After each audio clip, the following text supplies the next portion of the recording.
News Sunshine Radio reports. Benchmark ng Ikawayan, DTI Camsur sa Alaminos City. Makabuluhan ang detalye ng balita. Alamin natin kay Kabaris Sheila Balo. Kabaris Sheila.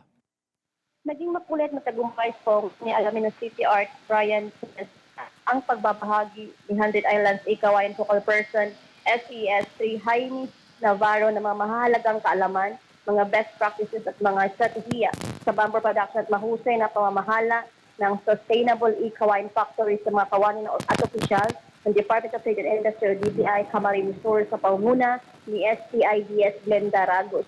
Tinuturing ng DTI na isang matagumpay na shared service facility at model enterprise ang 100 Islands Ikawayan Factory sa buong Region 1, kahit napili ang lungsod ng Alaminos para sa naturang benchmarking activity. Ipinadama rin ni DTI Pangasinan STIDS Kirk Maverick Salazar, Senior Business Counselor Rochelle Racho ng DTI Negosyo Center Alaminos bilang sinatawa ni DTI OIC Assistant Regional Director Natalia Bidalatin.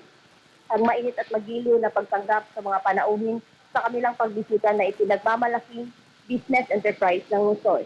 Para sa Diyos at Pilipinas kong mahal, Sheila Balo, ka-partner mo sa Balita at Service. Sunshine